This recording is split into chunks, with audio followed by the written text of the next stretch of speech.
उसी जगह पर कोई दूसरी चीज रखना।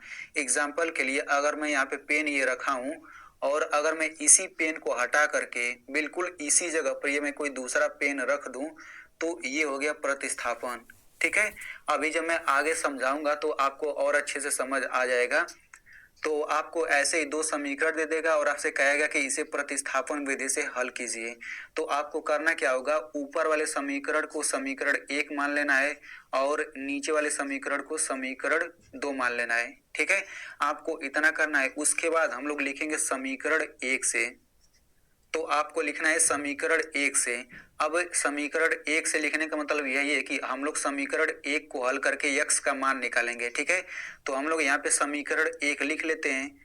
तो ये हो जाएगा 2x प्लस 3y बराबर 7। तो हम लोग इसी समीकरण को आगे हल करके x का मान निकालेंगे, यानी कि इसी समीकरण को हमें आगे हल करते जाना है और इसको हल करते समय ऐसा करना है ताकि यक्स बराबर इधर कुछ भी आ जाए, यानी कि ऐसे हल करना है ताकि बराबर के इधर केवल यक्स बचे और बराबर के उधर कुछ भी आ सकता है, लेकिन नियम के अनुसार रहना चाहिए। ठीक है, तो चूंकि बराबर के इधर यक्स है और यहाँ पे 3y साथ में है तो हम 3y को इधर भेज देंगे। तो ये हो जाएगा 2x बराबर 7 माइनस, चूंकि प्लस 3y है ना तो बराबर के इधर आएगा तो माइनस 3y हो जाएगा। अब यहाँ पे देखिए 2x का मतलब होता है 2 गुणा x, बीच में गुणा। यहाँ पे देखिए आप लोग एक रूल समझ लीजिए कि जब भी यक्स और वाई के साथ में कोई अंक चिपका हो, यानी कि बिल्कुल साथ में चिपका हो उसके, तो उनके बीच गुणा होता है। जैसे मान लीजिए यहाँ पे 2x है तो ये यक्स के साथ 2 चिपका हुआ है तो इसका मतलब 2 गुणा x, इसका मतलब ये होगा। वैसे ही अगर 3y दिया गया है तो 3 गुणा y, इसका मतलब ये होता है। इन दोनों के बीच देखिए कोई चिन्ह नहीं है, मतलब गुणा का चिन्ह है। इन दोनों के बीच कोई चिन्ह नहीं, मतलब गुणा का चिन्ह है। तो आप लोग यहाँ से ये समझ लीजिएगा कि इनके बीच में हमेशा क्या होता है, गुणा का चिन्ह होता है।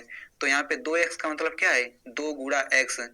तो जब भी गुणा के रूप में कोई संख्या दिया रहता है और उसे बराबर के दूसरे साइड ले जाते हैं तो वो बटा में हो जाता है, यानी कि भाग में चला जाता है। तो यहाँ से x बराबर क्या हो जाएगा, हो जाएगा 7 माइनस 3y। अब देखिए जब गुणा वाला भाग में जाता है तो बराबर के दूसरे साइड जितना भी कुछ दिया रहता है सभी का बटा हो जाता है। तो ये पूरा शुरू से लेकर ये पूरा बटा होगा ना, अब ये 2 पूरा नीचे आ जाएगा। तो अब आप देख सकते हैं कि मैंने क्या बताया था, मैंने कहा था कि आपको ऐसे हल करना है ताकि बराबर के इधर केवल अकेले x बच जाए और इधर कुछ भी आए नियम के अनुसार। तो मैंने इसको नियम के अनुसार ला दिया, x बराबर इतना। अब इसी को आपको समीकरण 3 मान लेना है। ठीक है, चूंकि समीकरण 1 और 2 तो हो गया, अब 2 के बाद 3 ही तो अगर इसे हमें समीकरण 3 मान लेना है। तो यहाँ पे देखिए अगर आपको ये सब नहीं समझ आ रहा है कि ये 3y इधर आया तो माइनस 3y कैसे हो गया और यहाँ पे गुणा है तो भाग में कैसे चला गया, तो यक्स का मान निकालने वाला जो नियम होता है उसे अगर आप समझ लेते हैं तो ये सब आपको अच्छे से समझ आएगा। तो मैंने यक्स का मान निकालने के ऊपर 3 वीडियो बनाया है, आप लोग उन तीनों वीडियो को देख लीजिएगा, आपको ये सभी अच्छे से समझ आ जाएगा। ठीक है, उन तीनों वीडियो का प्लेलिस्ट मैंने बना दिया, उसका लिंक मैं यहाँ पे दे दूंगा, आप लोग उसे जरूर देख लीजिएगा अगर आपको ये नहीं समझ में आ रहा है तो। अब इसके बाद देखिए यहाँ पे चूंकि 7 माइनस 3y इसे हल करेंगे तो ये हल नहीं होगा। यहाँ पे देखिए बहुत लोग क्या करेंगे कि 7 माइनस 3y यहाँ पे ऊपर है ना, तो बहुत लोग ऐसे करेंगे 7 में से 3 घटा 4 और ये y का y रहेगा, तो ऐसे नहीं घटता है। ये देखिए y अगर है तो y वाला कोई अंक रहेगा तभी घटेगा। जैसे अगर ये 7 है तो अगर ये 7y रहता तब जाकर के ये 4y होता। ठीक है, हमेशा याद रखिएगा कि जो अंक होता है, जो संख्या, वो संख्या के साथ ही जुड़ता घटता है और जो y वाला है वो y वाले के साथ ही जुड़ता घटता है। ठीक है, अभी आपको आगे समझ में आता जाएगा।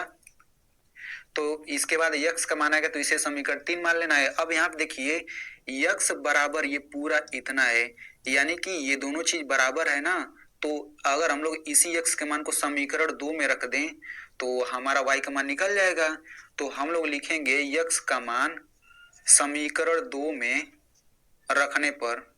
तो यहाँ पे आप लोग एक चीज समझ लीजिए कि मैंने सबसे पहले समीकरण 1 से लिखा, फिर मैं समीकरण 1 को हल करके यक्स बराबर यहाँ पे कुछ इतना ला दिया। अब मैंने इसे समीकरण 3 माना, क्योंकि ये जो है समीकरण 1 से मैंने हल करके लाया है तो इसी मान को हम समीकरण 2 में रखेंगे। ठीक है, आप समीकरण 1 से आपने मान निकाला है तो आप समीकरण 1 में नहीं रख सकते, इसको आप समीकरण 2 में रखेंगे। तो यहाँ पे रख दीजिए समीकरण 2 में। तो समीकरण 2 क्या है, समीकरण 2 है 3x माइनस वाई बराबर 5। तो इसी यक्स की जगह आप ये पूरा रख दीजिए। तो ये हो जाएगा 3 गुणा, चूंकि इनके बीच गुणा रहता है ना, अब x ये पूरा रखिए तो ये हो जाएगा 7 माइनस 3y/2 और बचा क्या, माइनस वाई बराबर 5 ये बचेगा। तो आप लोग यहाँ से एक और चीज समझ लीजिए कि जब भी आप x का मान उठा करके समीकरण 2 में रखेंगे तो यहाँ पे आप कोष्टक लगाना जरूरी है। यानी कि पहले x था ना, अब x से आपने ये रखा तो कोष्टक लगाना जरूरी है, नहीं तो गलत हो जाएगा। अब यहाँ पे देखिए 3 है ना, तो 3/1 हम लिख सकते हैं। देखिए कोई भी संख्या हो, चाहे कुछ भी दिया हो, जैसे मान लीजिए यहाँ पे 5 दिया है तो मैं 5/1 लिख सकता हूँ, यानी कि बटा 1 हम लोग अपने मन से लिख सकते हैं। जैसे यहाँ पे मान लीजिए 3y है तो इसका हम बटा 1 अपने मन से लिख सकते हैं, कोई फर्क नहीं पड़ता है। तो वैसे यहाँ पे सभी का बटा 1 कर लीजिए, यहाँ पे मैं बटा 1 कर लेता हूँ। अब मैं बटा 1 क्यों कर रहा हूँ अभी मैं आगे आपको समझ आ जाएगा। तो अब 3 का ऊपर गुणा कर लीजिए तो 3 7 21 हो गया, 3 का माइनस 3y में गुणा करेंगे तो माइनस 9y हो गया, फिर बटा 1 का 2 में गुणा करेंगे 2 हो जाएगा, फिर माइनस y/1 बराबर 5/1। तो देखिए मैं इस तरह का सवाल भी उस प्लेलिस्ट में हल करवा दिया है। यानी कि x का मान निकालने वाला जितना भी सवाल होता है उसको मैंने केवल 3 वीडियो बनाया, उसी में मैंने पूरा रूल समझा दिया है, उसी में आपको इस तरह का सवाल भी हल मिल जाएगा। तो आप लोग उस वीडियो को जरूर देखिएगा। वैसे मैं इसमें थोड़ा बेसिक से समझाऊंगा भी, अगर आपको नहीं समझ आता है तो आप लोग वो वीडियो जरूर देखिएगा, आपको अच्छे से समझ आ जाएगा। उसका लिंक मैं यहाँ पे दे दूंगा। तो चलिए इसे हल करते हैं। तो चूंकि यहाँ पे देखिए बराबर के इधर एक भिन्न है और यहाँ पे दूसरा भिन्न है, ठीक है। तो भिन्नों का घटाना आपको कैसे करना है, देखिए जैसे मान लीजिए यहाँ पे मेरे पास एक 2/3 है, फिर माइनस 3/5। अगर मान लीजिए यहाँ पे हमें भिन्नों का घटाना दिया गया है तो इसको हम लोग दो तरीके से हल कर सकते हैं। पहला तरीका ये है कि हम लोग 3 और 5 का एलसीएम ले फिर उसको हल करें। दूसरा तरीका ये होता है कि हम लोग तिरछा गुणा करके हल करते हैं। तो 5 का 2 में गुणा करेंगे 5 दूना 10, माइनस है तो माइनस लगाइए, 3 का 3 में गुणा करेंगे 3 3 9, फिर बटा। अब नीचे का गुणा कर लेते हैं, 3 5 15, तो 10 में से 9 घटेगा 1 और ये नीचे 15, यानी कि इसको हल करके 1/15 आएगा। ये तिरछा गुणा करके हमने हल किया है। तो 5 का इसमें गुणा करेंगे, फिर 3 का इसमें गुणा करेंगे, फिर ऐसे गुणा कर देंगे। तो सेम रूल इसमें भी लगेगा ना, क्योंकि ये भी तो भिन्न है, ये भी भिन्न है, तो बिल्कुल वैसा ही रूल लगाइए। तो 1 का गुणा आप इस ऊपर वाले में गुणा करेंगे तो चूंकि 1 का गुणा किसी में करेंगे उतना ही आएगा, तो ये हो जाएगा 21 माइनस 9y, इतना हो गया। अब यहाँ पे माइनस है तो माइनस लगा दीजिए, 2 का गुणा y में करेंगे 2y हो जाएगा, फिर बटा। अब 2 का 1 में गुणा करेंगे तो 2 हो जाएगा, फिर बराबर इधर 5/1 है ही। अब यहाँ पे ऊपर देखिए चूंकि ये y है और ये y है तो ये y वाला एक साथ हल हो जाएगा, ये अंक वैसे ही रहेगा, 21 हो जाएगा। चूंकि माइनस 9y माइनस 2y ये जुड़ जाएगा तो कितना हो जाएगा, माइनस 11y। अगर आपको ये भी नहीं समझ आ रहा है कि ये कैसे जुड़ जा रहा है तो मैंने इस पर भी एक अलग से वीडियो बनाया हुआ है, उसका लिंक मैं यहाँ पे दे दूंगा, आप लोग उसे भी देख लीजिएगा। तो ये इतना हो जाएगा, फिर बटा 2 बराबर 5/1। तो देखिए इसके बाद हम लोग एक अलग रूल लगाते हैं, जब बीच में बराबर आ जाए और बराबर के इधर केवल 1 दिखे और बराबर के इधर केवल 1 दिखे तो हम लोग एक रूल लगाते हैं कि इस 1 का गुणा ऐसे तिरछा इसमें गुणा कर देते हैं और 2 का गुणा इधर गुणा कर देते हैं। तो 1 का गुणा इसमें करेंगे तो उतना ही आ जाएगा, 21 माइनस 11y बराबर 2 का गुणा 5 में करेंगे तो 10 हो जाएगा। यानी कि इसको हल करके हम इतना लिख सकते हैं, क्योंकि हम लोग नीचे इसमें 2 का 1 में गुणा नहीं करेंगे। क्यों नहीं करेंगे, क्योंकि यहाँ पे बीच में जो है बराबर दिया गया है, और अगर यहीं पे प्लस या फिर माइनस रहता बराबर की जगह तब हम लोग ऐसे तिरछा भी गुणा करते हैं और ऐसे भी गुणा करते हैं। लेकिन जब बीच में बराबर दे देता है और बराबर के इधर एक भिन्न रहता है, बराबर के दूसरे साइड एक भिन्न रहता है, तो हम केवल ऐसे तिरछा गुणा करके छोड़ देते हैं, ये रूल होता है। अब यहाँ से y का मान निकालना है तो निकाल लीजिए, माइनस 11y बराबर, अब ये हो जाएगा 10 प्लस 21 बराबर के इधर आ जाए तो माइनस 21 हो जाएगा, ये हो जाएगा माइनस 11y बराबर 10 में से 21 घटाएंगे तो माइनस 11 आएगा। अब यहाँ पे माइनस 11 गुणा y है ना, तो यहाँ पे माइनस 11 बराबर के इधर आएगा तो कितना हो जाएगा, बटा में माइनस 11 हो जाएगा। तो यहाँ से माइनस कटा और 11 से 11 कट के कितना आ जाएगा, 1 आ जाएगा। तो इस तरह से y बराबर 1 आ गया। तो चूंकि देखिए हमें हल करने का मतलब क्या होता है, हमें y का मान निकालना रहता है और x का मान निकालना रहता है। तो y का मान तो निकल गया। अब इसी y के मान को हम समीकरण 1 में रखें, 2 में रखें, 3 में रखें, इन तीनों में से किसी में भी रखेंगे तो हमारा x का मान निकल जाएगा। ठीक है, लेकिन इस समीकरण 3 में रखेंगे तो x का मान आसानी से निकल जाएगा। क्यों? क्योंकि अगर हम इसी y की जगह केवल 1 रख दें तो x का मान यहीं से तुरंत नहीं निकल जाएगा, बिल्कुल सरल तरीके से। इसीलिए हम इसको समीकरण 3 में रखते हैं। आप चाहें तो किसी में भी रख सकते हैं। तो हम लिखेंगे y का मान समीकरण 3 में रखने पर। तो चलिए y का मान समीकरण 3 में रख देते हैं। तो समीकरण 3 क्या है? समीकरण 3 है x बराबर, पूरा लिख लेते हैं सबसे पहले, x बराबर 7 माइनस 3y बटे 2, यही तो है। तो इसी में आप रख दीजिए 7 माइनस 3 गुणा y का मान क्या है? 1 है, तो यहाँ पे 1 रख दीजिए, फिर बटा 2। तो यहाँ से ये हो जाएगा 7 माइनस 3 एकम 3 बटा 2। तो 7 में से 3 घटेगा 4 बटा 2, 2 एकम 2, 2 दूनी 4। तो यहाँ से x बराबर कितना आ गया? x बराबर 2 बटे 1 आ गया। और चूंकि 1 नीचे है तो हम लोग 1 को हटा भी सकते हैं। तो यहाँ से x बराबर कितना आ गया? x बराबर 2 आ गया। तो इस तरह से x बराबर 2 आ गया और y बराबर 1, इसका आंसर आ गया। तो इसको मैं फिर से समझा देता हूँ। सबसे पहले आपको समीकरण 1 लिखना है, समीकरण 2, उसके बाद लिखना है समीकरण 1 से। फिर समीकरण 1 को हम लोग हल करके बराबर के इधर केवल x ला देंगे और इधर कुछ भी आए, इसे समीकरण 3 मान लेना है। फिर इसी मान को हमें समीकरण 2 में रखना है। ठीक है, चूंकि हमने इसको समीकरण 1 से निकाला है ना, तो हमें समीकरण 2 में रखना पड़ेगा। तो इसे हम समीकरण 2 में रखेंगे। तो चूंकि x बराबर ये पूरा है तो हम लोग इसी x की जगह ये पूरा रख सकते हैं, क्योंकि दोनों बराबर है। तो यहाँ पे हम लोग रखेंगे तो ये कुछ इस तरीके से हो जाएगा। अब देखिए इसको हम लोग प्रतिस्थापन विधि क्यों बोलते हैं। देखिए शुरू में यहाँ पे x था, लेकिन हमने इसी x को हटा करके इसके जगह ये पूरा रखा है, यानी कि इसको हमने प्रतिस्थापित करके ये रखा ना, इसीलिए प्रतिस्थापन विधि बोलते हैं। अब इसके बाद इसे आप लोग हल करेंगे तो यह y बराबर 1 आ जाएगा। इसी y के मान को आप समीकरण 3 में रखेंगे तो x का मान आ जाएगा। तो इस तरह से ये प्रतिस्थापन विधि हल हो गया। तो आप लोग ऐसे ही जितने भी सवाल होते हैं उन सभी को आप लोग प्रतिस्थापन विधि से हल करने की प्रैक्टिस करिएगा, और बिल्कुल ऐसे ही हल करते जाएंगे तो आपको हर एक सवाल हल हो जाएगा। तो चलिए अब हम लोग विलोपन विधि समझते हैं। तो दोस्तों अब हम लोग इस रैखिक समीकरण युग्म को विलोपन विधि से हल करते हैं। तो मैं आपको पहले ही बता देता हूं कि प्रतिस्थापन विधि और विलोपन विधि, इन दोनों विधियों में से जो ये विलोपन विधि है, इस विधि से सवाल जो होता है बहुत सरल तरीके से हल हो जाता है। तो आप लोग इसको जरूर अच्छे से समझिएगा, क्योंकि अगर आप इसे अच्छे से समझ लेते हैं तो फिर किसी भी रैखिक समीकरण युग्म को आप बहुत ही आसानी से हल कर सकते हैं। ठीक है, तो ये भी सिंपल है, बस आप ध्यान से इसे समझिएगा। तो आपको ऐसे ही दो समीकरण दिया रहेगा। तो सबसे पहले हम इसे समीकरण 1 मान लेंगे और इसे समीकरण 2 मान लेंगे। ठीक है, अब उसके बाद हमें करना क्या है, चलिए मैं आपको पहले ही बता देता हूँ कि विलोपन का मतलब क्या होता है। तो देखिए विलोपन का मतलब होता है किसी चीज का विलोपन करना, यानी किसी चीज को विलुप्त कर देना। और विलुप्त करने का मतलब क्या होता है? गायब करना, यानी कि किसी चीज को गायब कर देना, वही विलोपन कहलाता है। तो इसमें हम लोग वही चीज करते हैं, हम लोग x वाले को गायब कर देते हैं तो केवल y वाला बचता है। तो जब y वाला बचता है तो हम लोग y का मान आसानी से निकाल सकते हैं, और जब y का मान निकल जाता है तो हम लोग उसी y के मान को 1 या फिर 2 में रखेंगे तो हमारा x का मान निकल जाता है। ठीक है, अभी आपको आगे समझ आ जाएगा कि कैसे हम लोग गायब करते हैं। तो देखिए सबसे पहले हम लोग क्या करेंगे, यहाँ पे x के पहले 3 है ना, चूंकि हमें x वाला गायब करना है तो हम लोग केवल x वाले पर फोकस करेंगे। तो यहाँ पे x के पहले 3 है तो इस 3 का गुणा हम समीकरण 1 में कर देते हैं, और इस x के पहले 2 है तो हम लोग इस 2 का गुणा समीकरण 2 में करेंगे। तो हम लोग सबसे पहले वही लिखते हैं। तो लिखेंगे समीकरण 1 में 3 से तथा समीकरण 2 में 2 से गुणा करने पर। तो देखिए मैंने क्या लिखा, समीकरण 1 में 3 से तथा समीकरण 2 में इस 2 से गुणा करने पर, यानी कि इस 3 से गुणा हम इसमें कर देंगे और इस 2 का गुणा हम लोग इसमें कर देंगे। तो चलिए गुणा कर लेते हैं हम लोग। तो इस 3 का गुणा आप सभी में पूरा शुरू से लेकर अंत तक गुणा करेंगे ना। तो 3 का गुणा 2 में करिए, 3 दूना 6x प्लस 3 का 3 में गुणा करेंगे 3 तरीका 9y, फिर बराबर 3 का 7 में गुणा करेंगे 3 सते 21 हो गया। ठीक है, अब आप इसको समीकरण 3 मान लीजिए।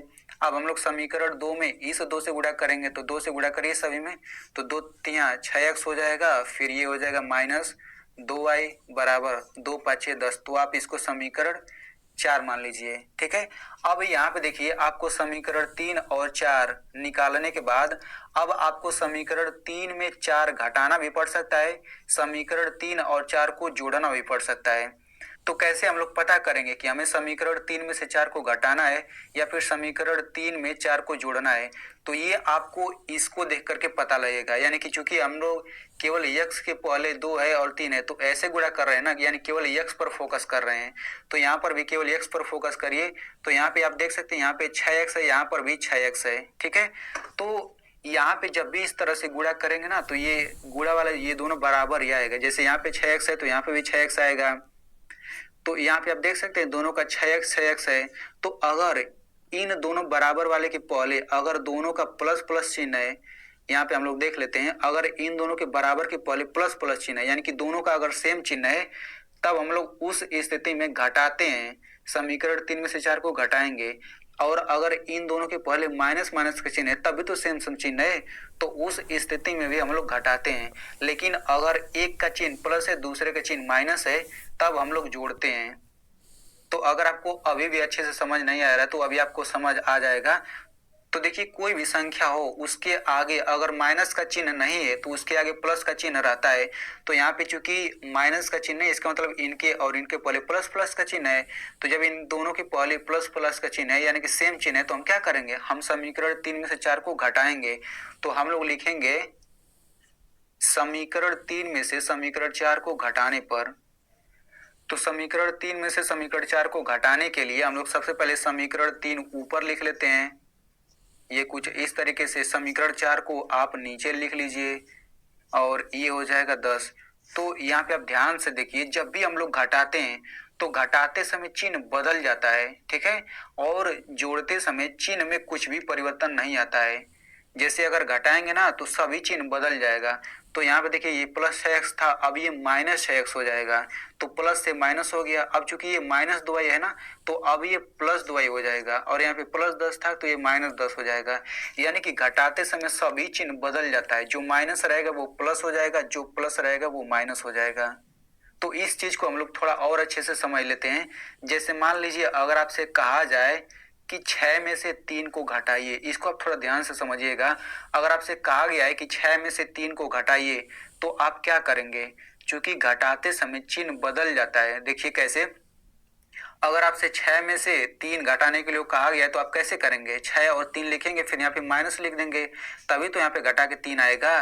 तो आप देख सकते हैं कि ये प्लस 6 था और ये प्लस 3 था, लेकिन जब घटाना था तो घटाने के लिए अगर कहा था तो ये प्लस 3 से अब ये माइनस 3 हो गया। तो चूंकि प्लस से माइनस क्यों हुआ है, क्योंकि आप घटा रहे हैं।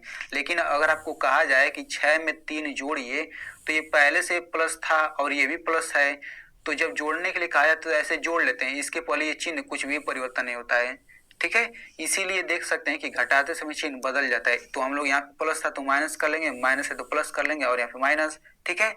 तो चूंकि मैंने बताया कि अगर समान समान चिन्ह रहता है तो हम लोग घटाते इसीलिए ताकि एक चिन्ह बदल जाए, और जब एक चिन्ह बदल जाएगा तो फिर वो आसानी से कट जाएगा, ठीक है। तो अब हम लोग इसको हल करेंगे तो ये 6x है और ये माइनस 6x हो गया ना, अब ये प्लस 6x नहीं रहा, अब ये माइनस 6x हो गया। तो अगर आप लोग इसको ऐसे हल करेंगे 6x माइनस 6x तो कितना आएगा, 0 आएगा। यानी कि 0 आएगा तो इसको हम ऐसे काट सकते हैं।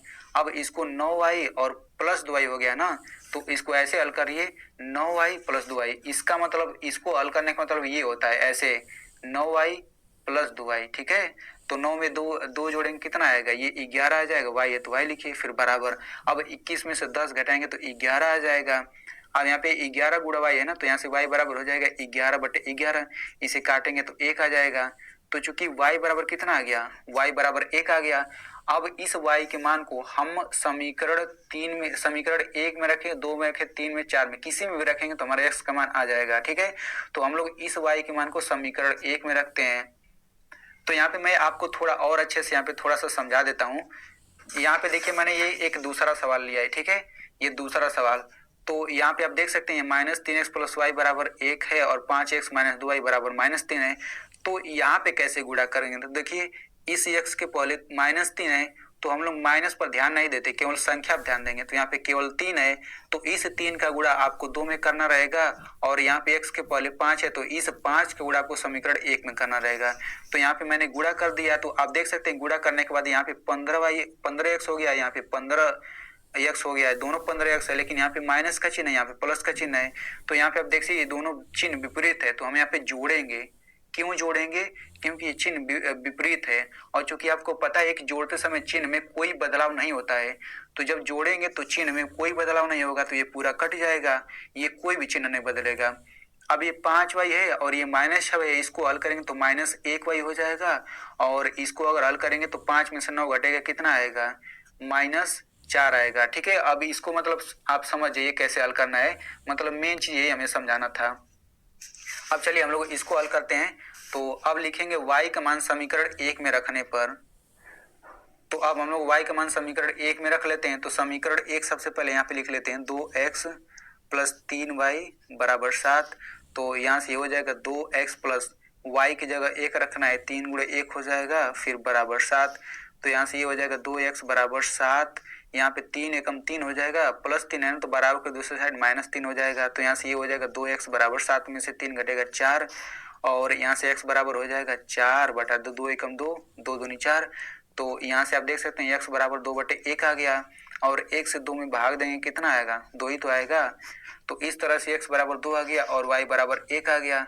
तो आप देख सकते हैं कि मैंने इसी सवाल को जब प्रतिस्थापन विधि से भी हल किया था, तब भी x बराबर 2 आया था और y बराबर 1 आया था। यानी कि एक ही सवाल को आप किसी भी विधि से हल करेंगे तो उत्तर सेम ही आएगा।